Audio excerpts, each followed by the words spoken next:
Alors, rénovation de notre piscine 12×6. Allez, on fait un petit point sur l'avancement. Donc là, on peut voir que tout le terrassement a été fait. On a tout décaissé. Donc, on a décaissé l'ensemble des plages avec le béton qu'il y avait. À des endroits, il y avait 40 cm de béton. On se demande bien à quoi ça sert d'en mettre autant. Donc, vu que le chantier n'est pas accessible, eh bien, la mini-pelle qu'il y a ici, elle a cassé. Elle a tout mis en tas ici, comme vous pouvez le voir. Là, il y a une autre pelle donc, de 7 tonnes qui reprend les matériaux, qui le vide dans des dumpers et qui le vide en bas dans un camion avec une benne en pyrrole.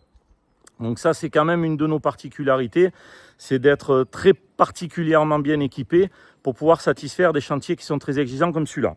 Ensuite, on va retourner à l'intérieur de la piscine. Issa et Alan, ils sont en train de tout casser la partie donc carrelage. Vous voyez que là-bas, il y a les anciens émaux de verre. Ceux qui croient que les émaux de verre s'enlèvent facilement, eh bien, vous voyez, c'est tout au marteau-piqueur. Vous pouvez voir les traces. Et vous voyez, ça ne s'enlève pas facilement un émau de verre. Quand il s'enlève facilement, c'est que la colle qui a été employée n'était pas bonne et que les joints n'étaient pas bons. Là, en l'occurrence, la piscine a plus de 40 ans. Donc, au bout de 40 ans, c'est normal qu'elle ait besoin d'une rénovation, hein, comme pour vous, pour une façade de maison. Donc, on enlève tout. Une fois qu'on a tout enlevé, on va traiter les fissurations. Vous voyez, il y a certains endroits, il y a des micro-fissurations. On va les traiter. Une fois qu'elles vont être traitées, on va mettre une colle Signapool sur les murs. Donc, on va reprendre la totalité de nos murs. Ensuite, une membrane Signapool étanche, de manière à cuveler notre piscine. Et après, par derrière, on va réaliser les émaux de verre qui vont avec, plus tous les aménagements périphériques. Donc ça, c'est vraiment un chantier très particulier et un petit peu long pour le client, mais c'est pour ça qu'on le fait en fin de saison, pour que l'année prochaine, il puisse profiter sans souci. Donc là, on est en train de charger et d'évacuer les matériaux. Je vous montre un petit peu le fonctionnement. Donc voilà, vous voyez la pelle qui est en train de ramasser tout le béton qu'il y avait ici, que l'on a cassé. Et on la recharge à l'intérieur du dumper, à là nos commandes. Et là-bas, vous n'avez pas l'impression, mais je peux vous garantir que ça descend beaucoup, il faut faire attention. Donc voilà, l'évacuation des matériaux et on mène ça à l'intérieur de la benne en pyrrole. Je vais vous montrer ça.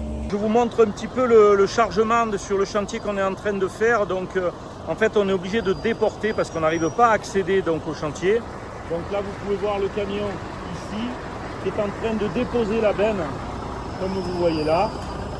Donc c'est intéressant de regarder, hein, ça s'appelle une benne en pyrrole. Ça nous permet de pouvoir travailler en étant déporté d'un chantier quand vous avez des accès très difficiles. Voilà ce que l'on fait. Je vous le montre directement en œuvre. Voilà, donc on voit que le camion avance. Vous voyez bien ici. Et là, on voit bien le bras qui est en train de déposer la benne. Donc on va laisser faire le système. Voilà.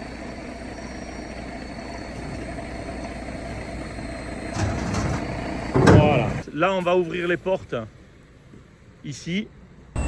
Et là, il arrive, il vient charger. Il vient monter à l'intérieur de la benne. Et c'est comme ça qu'on évacue l'ensemble de nos matériaux.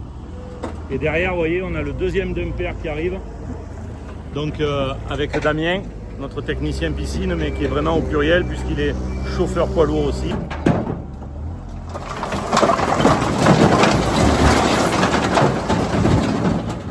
Voilà comment sur ce chantier on évacue le matériel.